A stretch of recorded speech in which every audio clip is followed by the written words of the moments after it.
Welcome to episode 3 of the campaign in Warhammer. I'm Irving Twin. Last time we unified the province of Reichland, made a couple of deals, and had one heavy battle.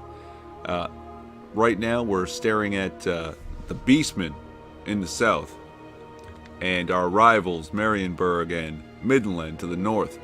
They're building their armies, and we talked a little bit last time about short-term strategies, fighting off the Beastmen and perhaps taking these two towns. Longer term, however, there are victory conditions as the Empire. Victory conditions will change depending which faction you choose to play. We as the Empire need to control all the provinces of the Empires. There's 11 of them. And that's either by direct control or making vassals and military allies. We also have to reclaim the Sylvanias, which are run by the vampires, and remove the vampire counts from the game. And make sure that the Warriors of Chaos, who will come from the north, exist only in the Northern Wastes. Generally, that means defeating their armies, just destroying them, and they pop up back there. We'll also have to make sure that their leader, Archeon the Ever-Chosen, is wounded and off the campaign map. So, as you can see from this tactical map, we are Reichland. We're here in this red, vaguely crown-shaped province. These other provinces are what we have to control. You can see here, this is Eastern Sylvania. Oh yeah. Eastern Sylvania and Western Sylvania. Ostermark, I believe we have to control. Ostland, Nordland. We don't even... Fog of war prevents us from seeing what's happening there. But we definitely have our work cut out for us over the next couple hundred turns, let's say. So, the next... There's probably going to be a couple of battles, a couple of skirmishes with the Beastmen. But depending on what these guys do up here, I don't know if we'll get to invading Marienburg this video. Not if I want to keep it under a half hour, so I'll cut as much as I can, but I bet we're at turn 9. We're going to make it all the way into turn 25 or more. And I'll edit a lot of that out because it's just going to be spending time building up our cities. So we don't have much gold coming, so we're just going to end this turn here.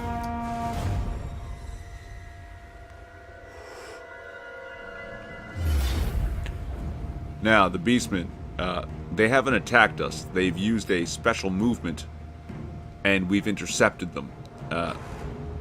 We seem to outnumber them very, very heavily, so we're going to accept this this battle and give them what for. So, here we go. Now, some units, some factions have special movement modes on the campaign map. The dwarves, say, can take the underways and travel under mountains and such. The Beastmen can travel through woods where the Empire is sort of stuck traveling by road or by smoother terrain. The advantage of these special campaign movements is being able to move quickly in unexpected ways. The disadvantage is that when you do it, there's a percentage chance your enemies will catch you doing it and intercept you. And that's what's happened here, is they tried to move into our territory. And we caught them doing it with their special movement. So that's why we're in this particularly unique and weird terrain for the battle. It's very long, very narrow. It's called the Beast Paths. It makes for ugly fights, but you know, if you can catch these enemies doing this, if you outnumber them, here's the deal, is nearby armies cannot reinforce for either side. You notice that we don't have the garrison from the city here. They're not going to help us, and their other army, their nearby army, isn't going to help them. So, whoever wins or whoever loses this battle, their army will be wiped from the map. There's no surviving this. One group or the other has to go. The problem is, it makes it a little difficult to get some of our weapons into the fight, right?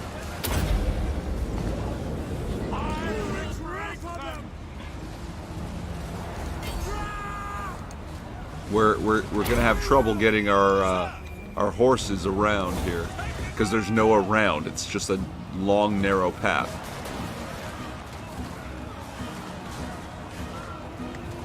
But again, because of the narrowness, we might have a chance here, right? There's nowhere for them to escape, so maybe our ranged weapons are gonna get the drop on these guys, right? Maybe our horses, having snuck around now. I mean, we outnumbered them pretty heavily, and they didn't have Minotaurs. I don't know if Minotaurs are the best weapon that they have at this point in the game, but they're the one I hate the most, so I'm glad they aren't here. We've also, hey, Karl Franz just beat up their leader. That's a good sign. And our wizard gets another shot with his weapon, unless everyone's running. Everyone's running. We don't even have to fight them, but you know what? If I can find their leader,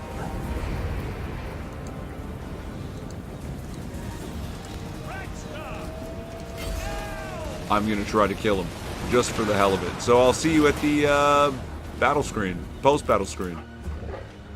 And we got him. Decisive victory. That was sort of expected. You'll see in the numbers. We deployed 1367 and lost 81. They deployed 721, about half, and lost 450. That's great. Now, every one of the Beastmen is roughly twice the size of a man. I don't think there's Beastmen smaller than twice the size of a man. Some of them are smaller than horses, but that's... I don't want to say it's almost even. It's not. Hey, our horses did 129. Ranged weapons got a fair amount of kills. Swords, especially the Sigmar's sons, 55, kept most of their guys down. 25, 21 were their best. So, you know, our ranged weapons made the big difference there, I think. Karl Franz sending Goro's Heartrender off pretty early helped out. Decent fight. Decisive victory. That's actually decent loot for such a small battle. And the Helm of Discord. We'll see what that does. Experience gained? Beautiful. And I just realized something. Their army is gone. So we don't have to execute the captives because their army's gone. We can just take the free money and there's no army left. Oh, free money, baby. Pardon the captives. There aren't any. But one of their armies used their special movement to get into our territory, and we didn't intercept that one, so... You know, we can't have that. We won't let that stand. We're gonna deal with them. Oh, follower gained. Entertainer, public order. Sure, sure. Hey, trait gained. Monster tracker. Bonus versus large for the Grey Wizard. And the enemy killed in battle. Fantastic. Hey, Hedge Wizard. Added to Wulfric. Gives him +8 power reserves. Now this, Helm of Discord. Armor is +2. But the power? For 29 seconds? Enemies within 100 meters of Karl Franz lose 36 melee defense, 34 melee attack, and 30 armor. It's like the Grey Wizard has 2 different debuffs. I actually want to take the moment to show them here. Please, come on. What's happening? Who calls? Oh, he got his point. Good. I have a perfect excuse. So he's got a direct damage spell, but he also has these other spells available. The Enfeebling Foe, a hex that does negative 34 melee attack and 36 melee defense. And the Withering, minus 30 armor and minus 8 leadership. It's 2 different spells. Karl Franz has it in 1 ability. That's fucking fantastic. In the meantime, we're going to give him the Enfeebling Foe. Why? Because now, when we put them on 2 different wings, Karl and the Wizard, we can burn both wings for melee attack and defense. And just smoke the shit out of them. So, I am Prince and Emperor. We can't have this Beastman army just marching through. With or without their Minotaurs. So, we're going to go ahead and attack. Ulrich's will. Smart enough they retreated because we do outnumber them. But I think they only get 1 retreat per turn. So we're going to try and attack them again, still within our within our reach. And they can't run now. And yeah, we outnumber them quite heavily. We're in good shape, except for Sigmar's Son is the only one not perfect. But they're tough as hell, and we're gonna field battle this. It's not one of those stupid long narrow pathways. It's a real battle. So, oh, this is terrible.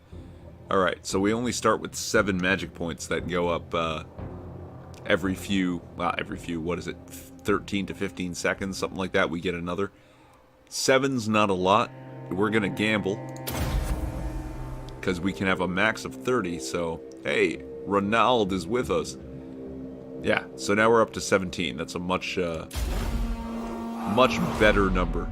So if you remember in the fight for Helmgart last video, we staggered the front line a little bit, but this time I'm going to stagger it in what's maybe a slightly more aggressive way.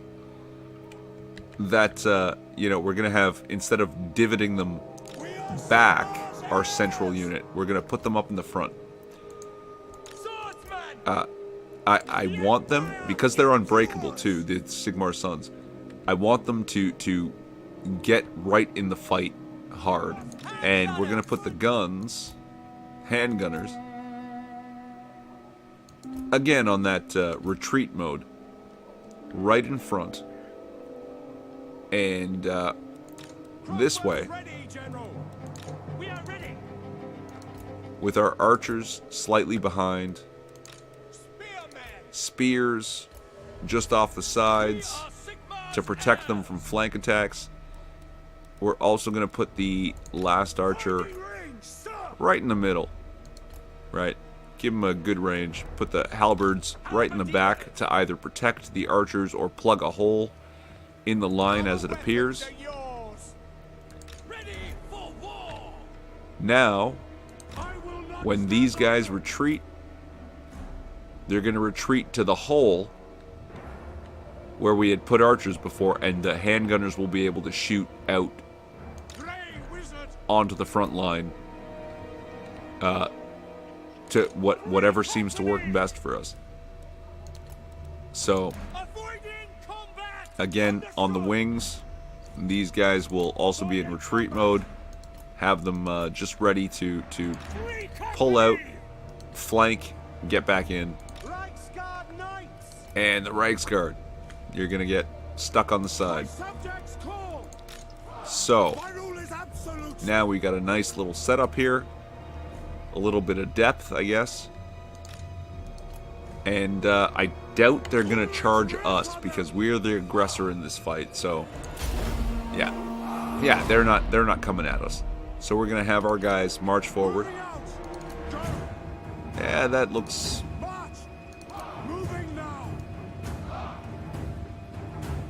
That looks to be the range. That'll do. And, Reichsguard? We're going to have them go stand up on the hill. That way they get a nice down charge. It's also going to draw the attention of the spearmen. But we're keeping them out of range of their archers that we can't actually see, but they're here somewhere. They have archers or crossbows or something. They have a ranged weapon. But we're gonna have to keep our eye close on these fucking minotaurs. Look at these sons of bitches. Just look at the size of them. This is their leader, Khazrak, the One-Eye. And these are the minotaurs. I fucking hate them.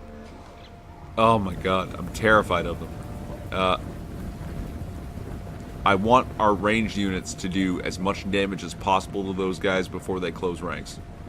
The spears are a little distracted. They're not committing quite yet. They're hanging out back and to the side. Our guys, you know what? Stop. Oh, they didn't even get off a shot. All right, but our crossbowmen know. Our crossbowmen know the deal.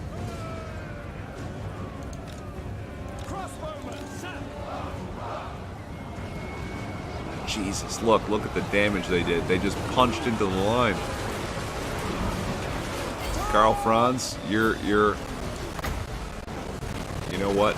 Hit those minotaurs with that special weapon. Decrease their everything.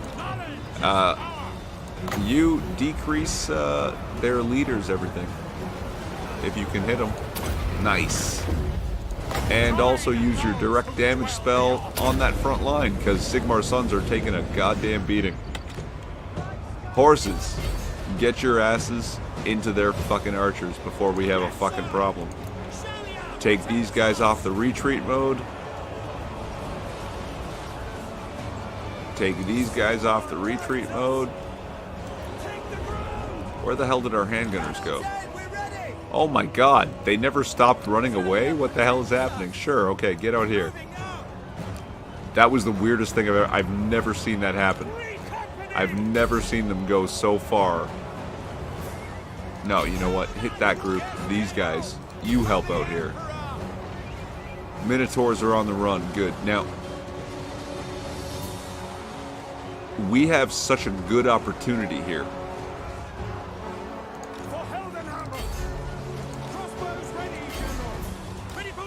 We can, if we take out their leader and do significant damage, we may be able to remove this army from the map as well. And if we do that, we might actually destroy the Beastmen faction.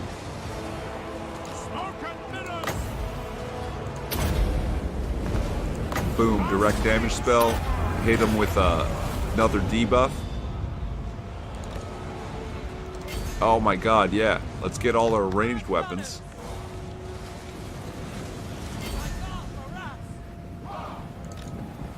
Attacking their leader. Man, Sigmar's sons. They're down to 17 men in the unit. 535 hit points, but they're unbreakable. They will not flee the fight no matter what's happening. And Khazrak, you didn't have much chance to begin with, man. 57 hit points. Oh, come on. I'm fast forwarding that. I'll see you guys at the post-battle screen. Khazrak's dead. Okay, decisive victory. Cost us a lot of Sons of Sigmar, but they got 50 kills. They were outdone by the Reichsguard with 103, and these Free Company with 83, and one crossbow got 53 kills. Man, Khazrak was a fucking terror with 48 kills. Their Minotaurs, we held them down to 26. Wow, is that an Ungor herd? 73 kills. The other got 51. Pretty good, guys. We deployed 1366. They deployed 853. We lost 264. But they lost well over 500, so I think all in all we did okay here. Wasn't terrible. Decisive victory. Nice loot for a relatively small battle. Rank gained. And yeah, I don't think we've demolished their army. They're in bad shape though. So we're gonna execute the captives, just in case. Yeah, but look, they're so terrified of us. They've run not only into, oh hey, armor gained. Follower gained valet magic item drop chance plus 8%. That's more of that armor and banners and shit. Oh, that's beautiful.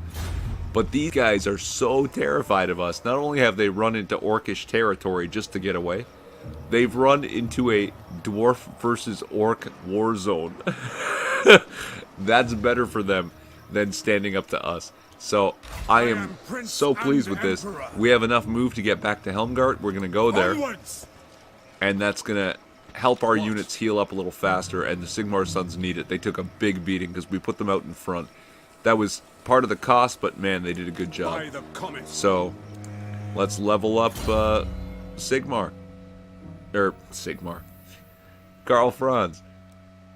We spent one on Franz, so we can spend one on the army. Honest Steel's next level is +7 melee attack and defense for spears, swords, free company, and halberds.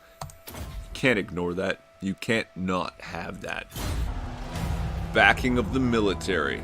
Military complex of the Empire is a strange beast with no centralized standing army. The Grafs and Electors control their own men, but even so, their captains may favor one leader over another, as in the case of this captain, publicly supporting us. Hero recruited at Altdorf, Empire captain, Boris Van Zanger. Alright, this is, he can be used, again, another special unit can be used as an agent on the field by himself. Or you can join him to an army. Now, I don't know how badly we need him to join an army, so what we're going to do is have him go fucking march around. Gonna have him go take a look. Hey, already a little intel we didn't have. They got an army up in Weissman. We could see these guys in their army, right? Now we know what's up here. That's fantastic. And he can march through enemy territory or unfriendly territory without penalty. Okay. So, turn 20, let's do a quick recap. We had a couple of battles, skirmishes with the Beastmen. I don't know if they're removed from the map, but the Redhorn tribe that was up there was removed by one of these gents. We've built up our city some. We moved the barracks, basically, from Altdorf to Helmgart and replaced it in Altdorf with a stable that gives us access to these pistoliers. Soon, we'll have another slot here. We're going to try and build the gunsmith that gives us access to mortars. That's like a cannon. And with any luck, we might get these gents. Look, they've got a big army here. I don't see why they don't take advantage and go after Karlberg. Our army's a bit of a deterrent. I don't think they want to come for us. You know, but yeah, we've made some grounds. We have some good money, good growth coming in, access to certain weapons, and soon access to more. Doing 1,300 per turn, almost 1,400 per turn. That's a fair amount, and with our not exactly impressive armies, we're holding our lines and actually preparing to invade. So this seems like a good place to end this one. Hopefully I can edit it down to under 30, because the last one was just a little over. So thank you everyone for watching. Again, leave a comment and let me know what I'm doing well, what's not to your liking. I'll do my best to fix it.